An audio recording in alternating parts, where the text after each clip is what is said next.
Tribulations. Do not expect me to understand your journey because you got to go right and I got to go left.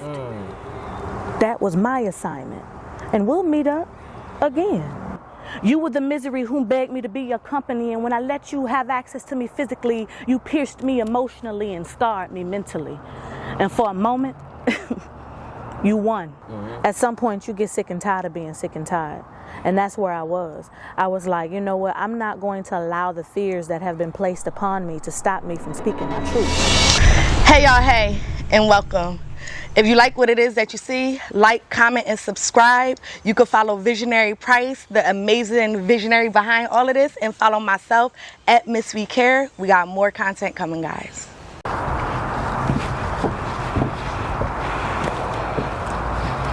What's up, y'all? It's your girl, Kia Soul, the Poetic Locksmith. I am your soul key, so let me be the key to your soul.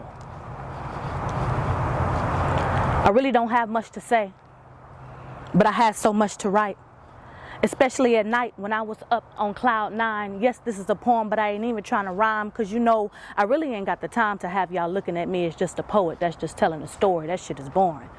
I'm telling you something that came with the physical, the mental, the emotional. Then came along the blessings, glory. You see, it may look like I got it all together and that my life is just okay and simple. But while you making assumptions, I'm really under construction working on rebuilding his temple. Single black woman, 34 with no kids. God damn. She must got a lot of skeletons in her closet that she done hid. However, I forbid for you to judge me based on what I'm about to express to you. And notice ain't no excuse but to you, yeah, you, the one who speaks of me, as if you really know me, see. You were the misery whom begged me to be your company, and when I let you have access to me physically, you pierced me emotionally and scarred me mentally. And for a moment, you won. And I asked myself, Kia, what are you doing wrong? It got to the point where I couldn't even recognize the own picture that was taken on my phone. And even with that picture, I struggled on which filter I was going to use to boost my self-esteem. Well, since you can't love me, let me go ahead and post this picture and see how many likes I receive. You see, Hefe and Rise were the chosen ones, and the normal filter was always skipped over and betrayed. But that was because I was too embarrassed to even advertise my own natural stage until I looked in the mirror and said, Queen.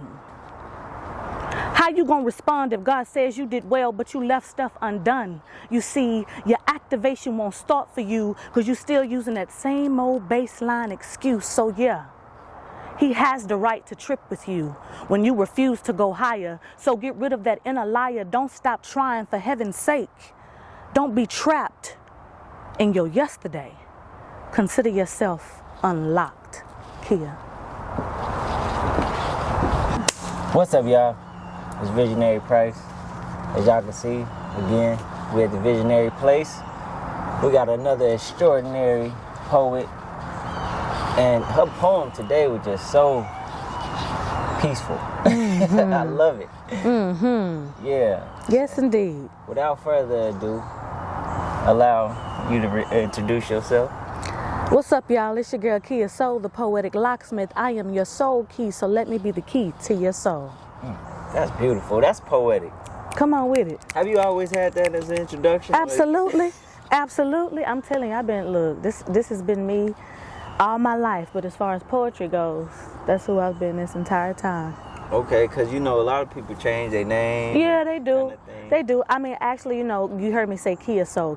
I've always been Kia Soul. Let me be the key to your soul. So, real quick, is Kia your actual name? No, it's not. It's Kiera. Ah, so you just play on the words. Key. Yeah. You know what I'm saying? It's K-I-A, but Kia is K-E-Y-A-H. You Like know what key. I'm saying? Yeah, like key. You did that on purpose, like you want to be the one to. Where'd the name come from? Yeah. It's really the imaginary friend within me that has always been my voice of reason.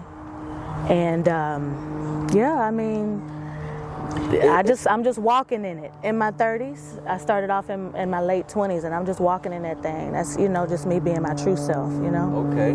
So you sound like you've been doing this for a while. We gonna get there. Okay. But Slow your roll, Smoking Joe. Yeah, you feel me?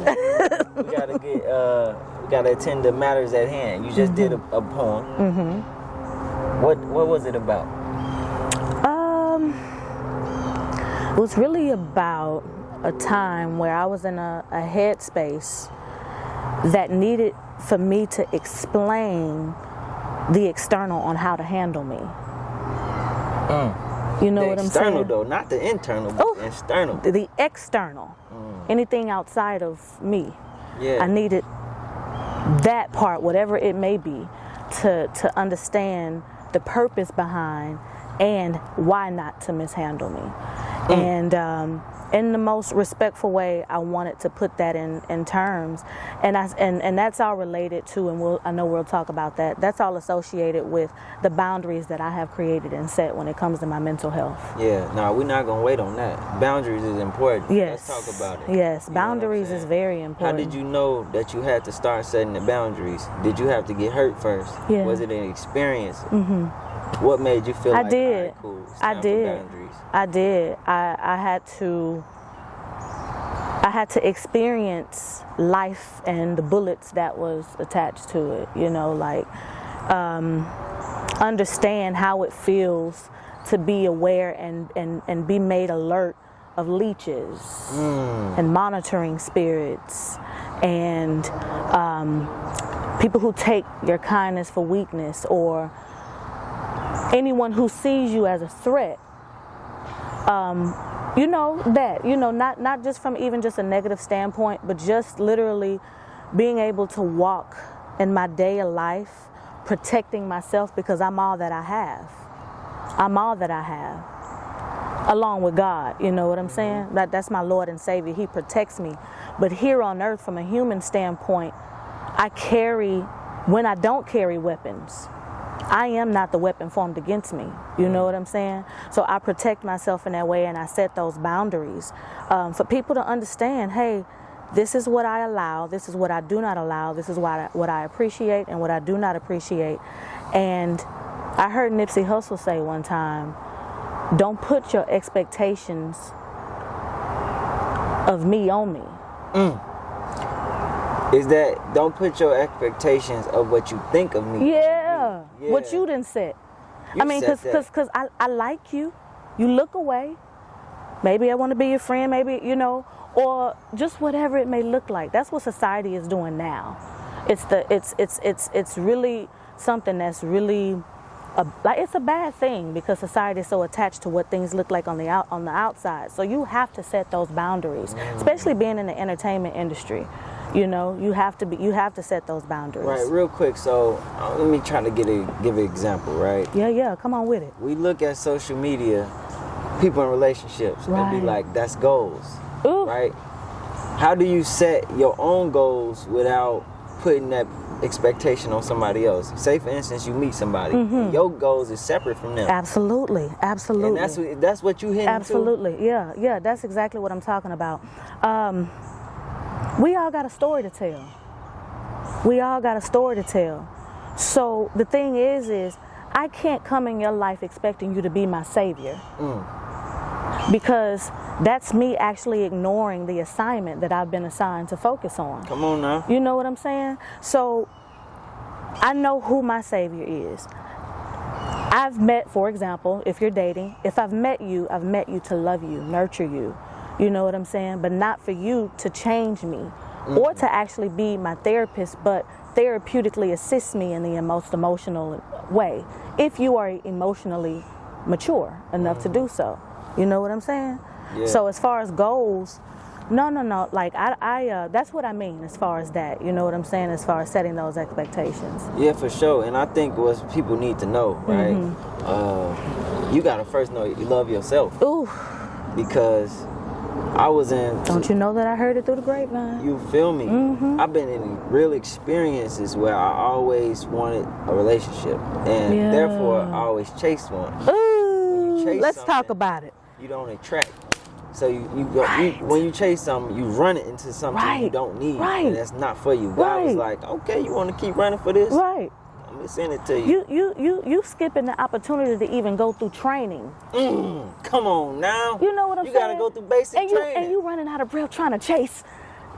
Look, you going to the war when you're supposed to be in basic training to learn. Baby, they gonna spray that mace in your eyes, and you just gonna be. It's gonna be over with. So that's what we talking about. It's like, like you. It's like beating a dead horse. You beating yourself up, trying to get somebody to see you, when there are things that you have to make sure that that's not carried into that next relationship.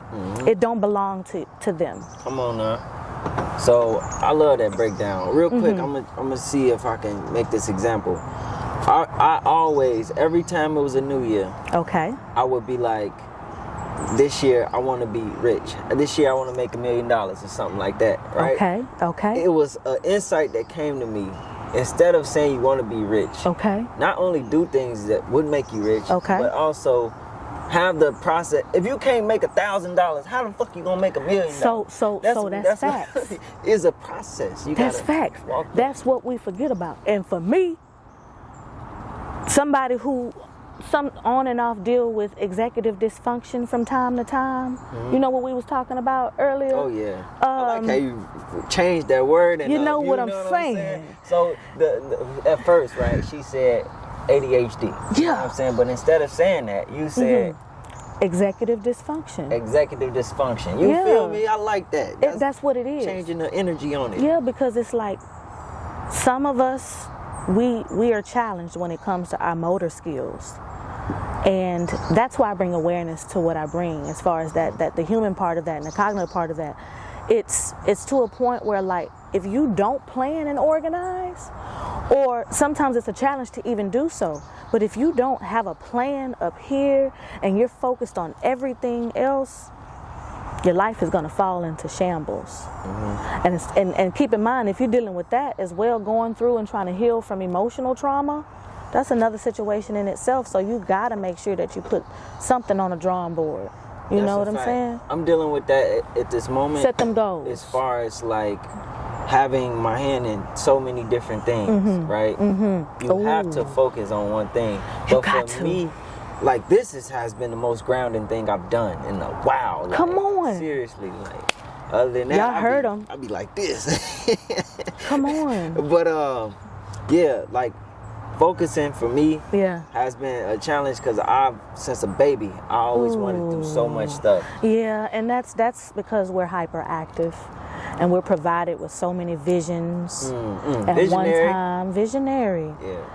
And you want to be able to bring that. It's kind of like a coloring book. You want to you pick your own colors for it because you want to bring it to life. You know what I'm saying? What's up, visionaries? I am Visionary Price. We are at the Visionary Place. Make sure you like, comment, and subscribe. That's the only way we're going to be able to keep this going. This one is for the visionaries. Everybody go through things and looking for a way out. This your way out. So tap in for sure. This for us. Let's go, visionaries. I wish y'all could see this. Man, look. She bought her Bible today. Yeah. It's all about praise and worship, and she's going to tell it. Let me tell you something. Were you always in the church? Did your mama bring you? Yeah, we grew up. I grew up in church. I grew up in church, and I'm talking about a member of many, to where I was able to do my homework and build my very own relationship with the Lord as an adult. But I did. I grew up in the church. As a child, like from a young age, leading up until, of course, I've taken breaks to heal from certain things, but I did. Got you. Okay, Yeah. so from poetry to church, you had always had a faith system and a belief system and things like that. What is one of the hardest things you had to go through, and them things helped you? Ooh, that's a good one. The hardest thing I've ever had to go through was back-to-back levels of trauma.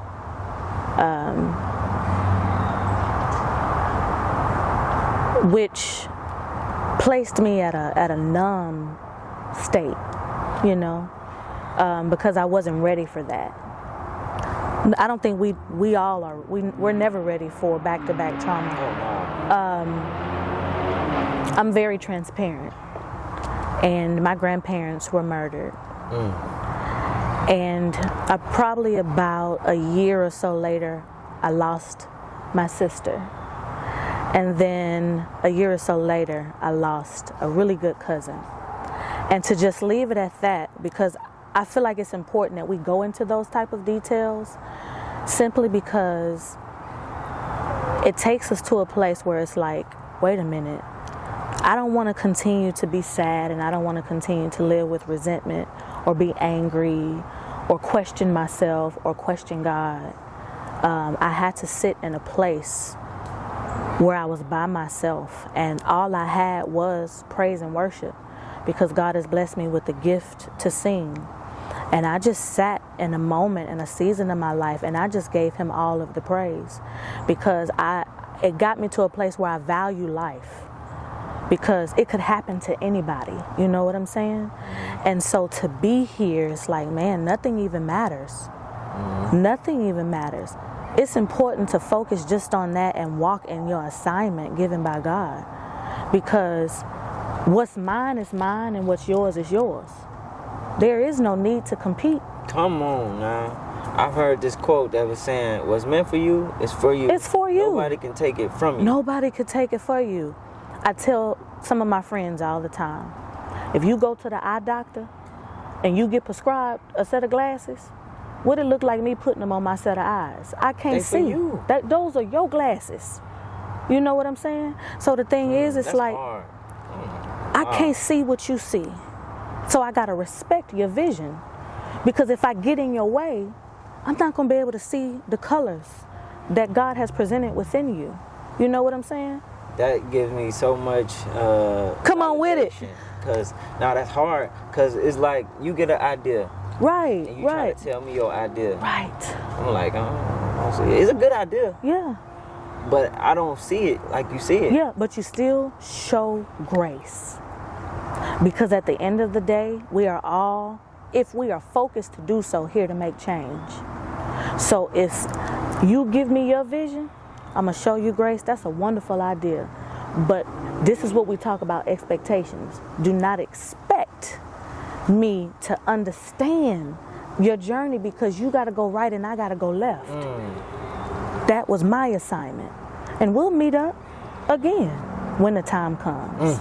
Come on now. You know what I'm saying? It'll make more sense too. It'll make more sense. Now you see what I'm doing. And you can see if it matches. Stay in your lane. Lines. You Stay feel in me? your lane. Yeah. Mind your business. Yeah. Come on now. You know, you was trying to dab one time? Yeah. Yeah. I see you. Stop playing with them. Amazing. All right. Yeah, so, okay, you got a beautiful spirit. Thank you. No bullshit. Thank you. Did you always have this? Like, I've always been this way. yeah. I've always been this way. I hid from it for a very long time, but I've always been this hyperactive, outgoing, motivational, comedian, just so. Why did you feel like you had to have that? Why do I feel like I had to have it? Hide it. Hide it? Yeah, you said that. You said you didn't. Because it comes with intimidation.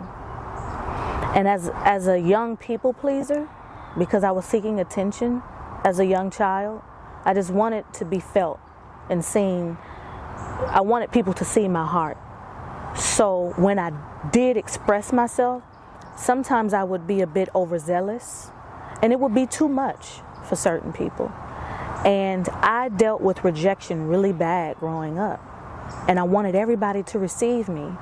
So I hid it when I would have people walk away from me because of how much I had to give. And I was just being authentic and sincere. You feel like your light was bright, and they was like, yeah, they should have put some shades on. That's on them. That ain't got nothing to do with me. Nah, I had to embrace that type of thing. Yeah. Too. Just being able to, I ain't gonna lie, I always had my hand in something. Right. And every time, it's always felt like people did the same thing to me. Right. Like, kind of suppress. I got you. I got you. Yeah, I got yeah, you. yeah, I yeah, got yeah, you. Yeah. And you know that don't belong to you.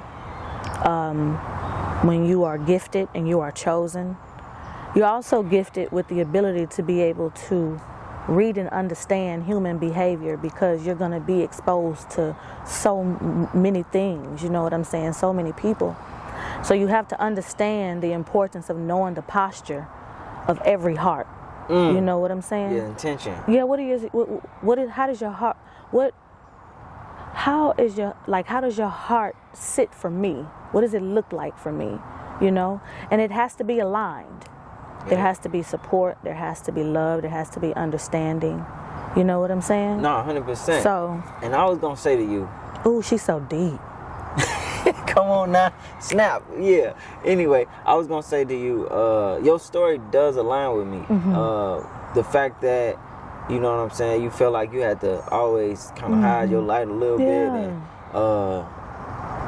you always had this talent and stuff like that. What's your sign? I'm an Aries. You're Aries. Shout out. I get it now. Aries gang. Yeah, fire. Holla if you hear me.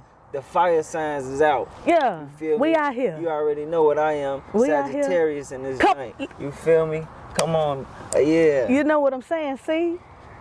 But see, you're right. You're absolutely right. And not even just from an astrology standpoint, but you know who you are. And we all experience things where we undergo self-esteem issues, discouragement, doubt. It's normal, you know. But we just have to get focused on staying aligned with helping others who are in that dark place. That's a fact, and that's what we're doing today. Right. That's why you're watching Visionaries Place. This is everything. Visionaries Place, you know what I'm saying? We breaking down these stories.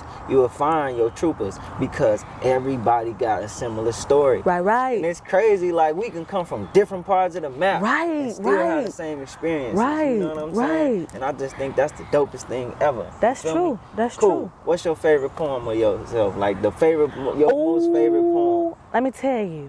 It's Hustle and Flow. You made a poem called Hustle and Flow? What? First of all, I love that movie. Well, it's a twist to it. What's up? Hustle is the spelling of Nipsey Hussle's last name. Okay. And I wrote that poem. A day after Nipsey Hussle transitioned. Wow. Yeah.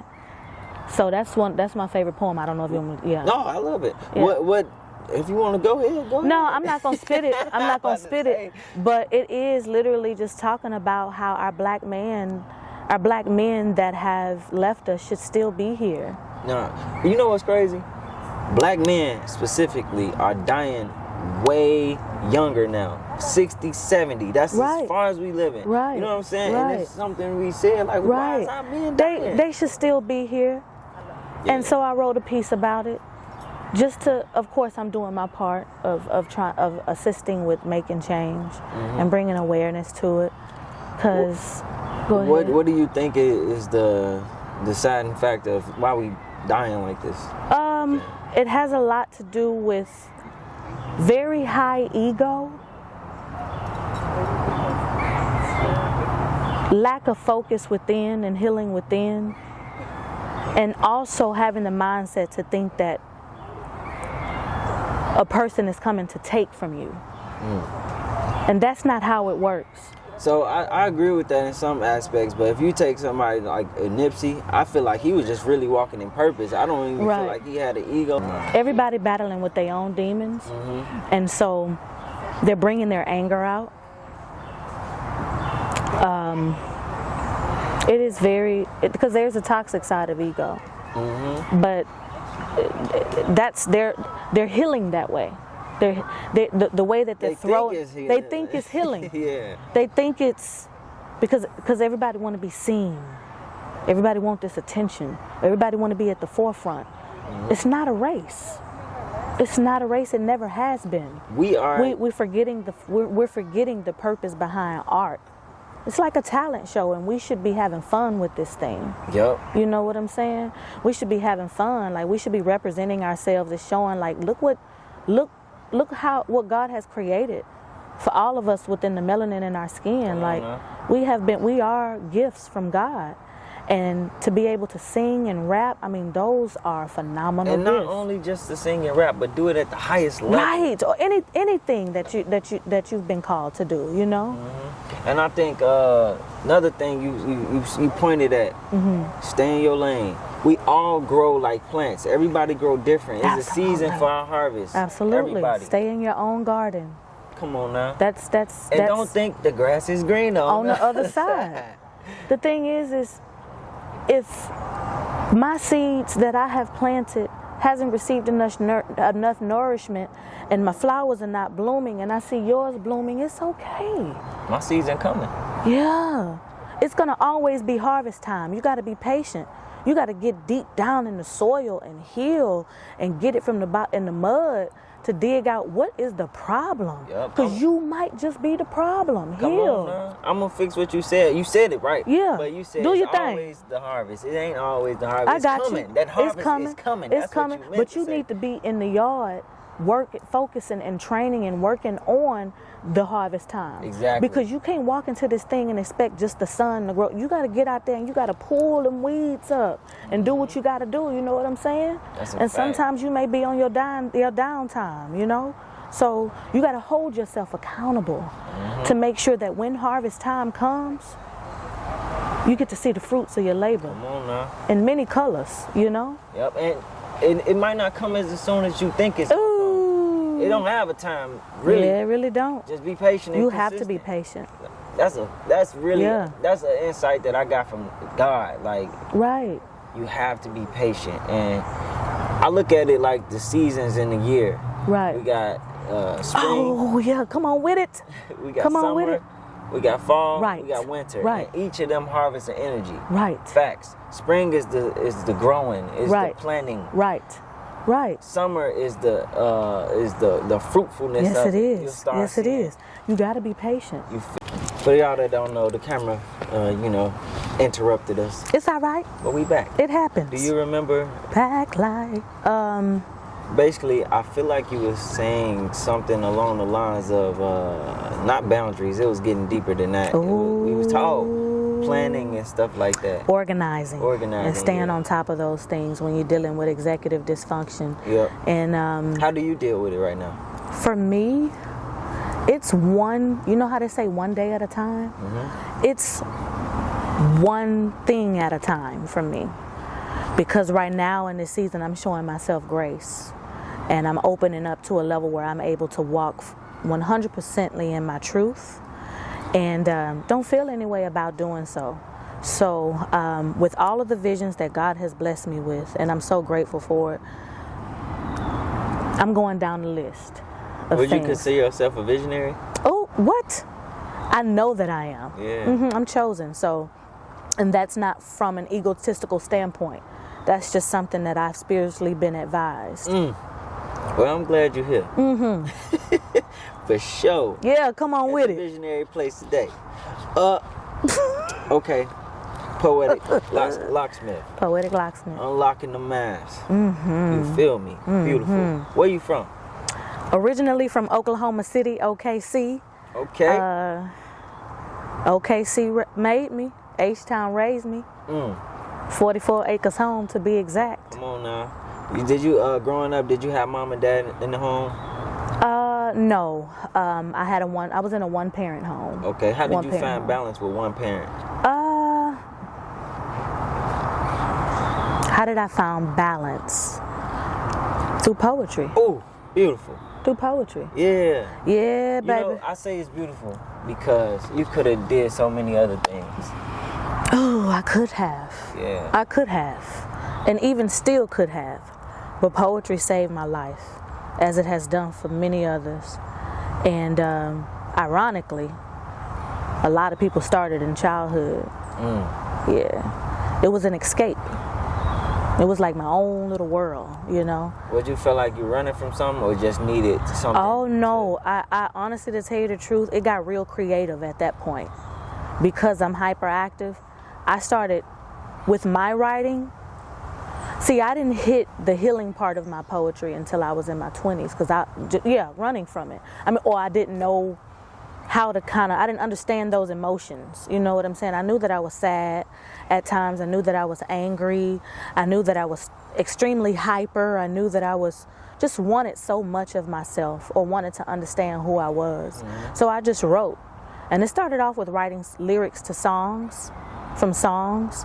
And just really just telling my story and being okay with writing down what I wrote down, you know? You were saying at first you wasn't speaking about like real things going on, mostly just creative. Just creative How writing. did you learn how to step into that bag?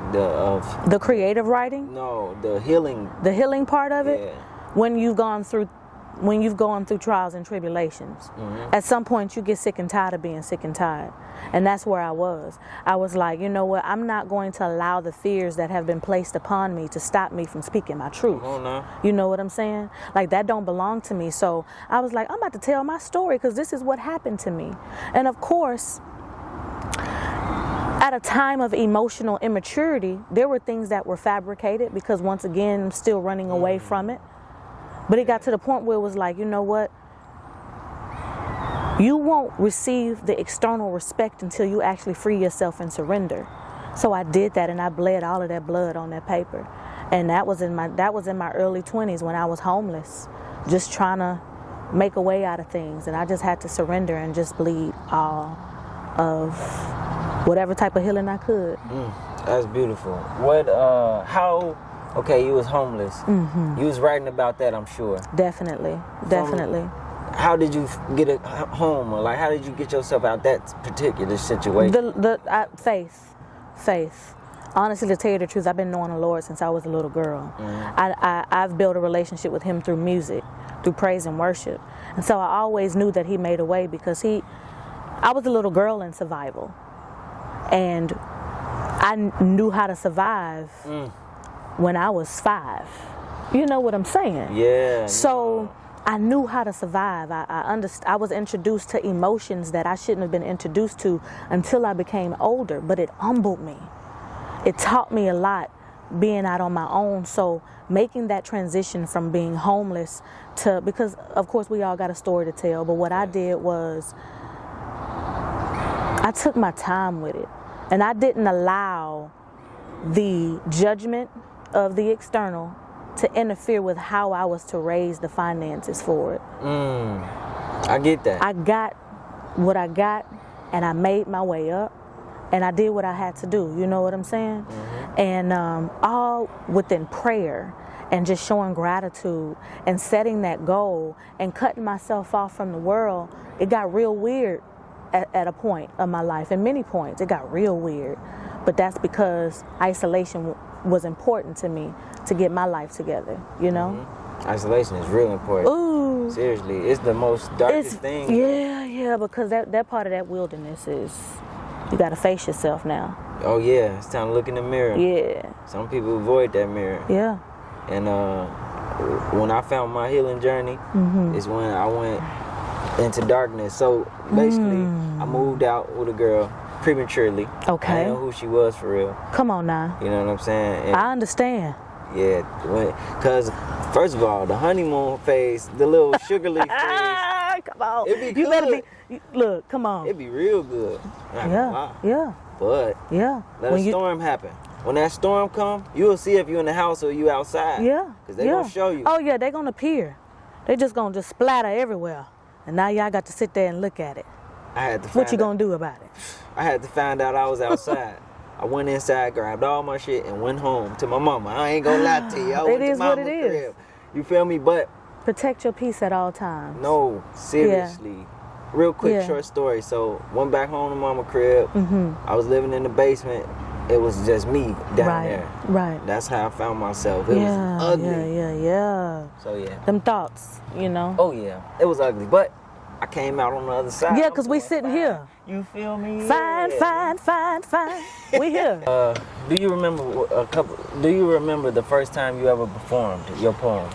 I do. Stage performances? Yeah. I do. It was over about 9, going on 10 years. I wasn't doing open mics or anything. I was invited to perform at the Houston Improv. And that was the very first stage as far as doing poetry that I stepped on about 9 years ago. First of all, that's huge. Right. Second, what was the feedback? Oh, it was phenomenal. It was the first time I was able to use my voice and speak my truth. And I was uplifted, like literally from the jump, you know. But, you know, the source that invited me to come perform, they knew that I had it in me. So they knew that, like, and from then, like, they boosted my confidence up to a level where it was like I knew that I was going to make it happen. So, yeah, I got a lot of good feedback. And since then, like, things have just been elevating. Damn. Yeah, that was a little loud. But it is what it is. But yeah, Nature is naturing, y'all. Oh yeah, it's out here. Anyway, damn, you messed me up. It's all right. But yeah, that was the stage, the first stage that I got on, and I got a lot of good feedback, and I've grown since then. And that's what made you continue wanting to keep going. I wanted to do it because, of course, like I said, what we talked about, I have several different gifts. And I had put a pause to one of the gifts that God had blessed me with, so that way I can step out and speak my truth verbally. And I wanted to step into spoken word. Well, you're doing an amazing job. Thank you so much. So many people out Oh, I'm doing what I can. Yeah, I'm doing what I can because I'm still human. I'm still human. Yeah. So I have my moments. Real quick, let me hint to that. This is gonna get a little personal. It's all right. Let's make it happen. Okay. What is something that is hard for you to let go that's not so good for you? That's not so good for me? Yeah. Because I love chips, so I'm just... That's not so good for me. Yeah. That's not so good for me. Yeah. It is caring about what everybody think about me. Come on now. Like that's the little bit part of me that's shedding off one by one. Like I want to be accepted by everybody. That don't mean that I'm not aware that people gonna try to test me because I'm open up about it. Because like I said, I'm guarded up. Come on now. But at the end of the day, that is I want to be loved because I give out love. I desire to love. Love is all I have to give. So I actually expect that to be received back with you showing me much grace and just coming in this thing like, ooh, you know, it's not intimidation. It's not none of that. So I just, real quick. So in the beginning of this conversation, we talked about expectations. Right. Just because you love somebody and you expect them to love back, how is that fair to them? What if they can't do it? Like, you know what I'm saying? And that's 100.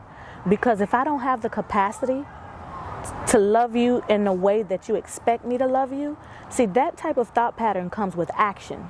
And sometimes I only have the capacity to love you from a distance because I'm working on myself. I don't want to bleed on you. And when sometimes I forget about that and I'll allow individuals in knowing that I don't have the capacity, and then eventually you splatter on them. And so this is why spiritual and self-isolation is important, and for you to stand firm on those boundaries. Because if you don't, I'm going to lose a good relationship. So, yeah. That's beautiful. You see how we circled back to what we talked about? Yeah, that's what it's all about. No, for real. And I appreciate you for coming out here. You're welcome. Oh my God. Thank you. People going to see this and be like, I want her back on. Thank you. So Thank we you. need that episode too. I got you. No bull. I got you. I'll be back. Thank y'all for having me. For sure. I appreciate it. It's Visionary Price. We at the Visionary Place. I hope you got to know her. I hope you got to understand her story, where she come from, why she started writing. And make sure you go listen to her poems. Where can they find you at? You can find me. Type in the Poetic Locksmith. Instagram, _Poetic_Locksmith. You can find me. Come on now. Make sure y'all tap in. Let's go.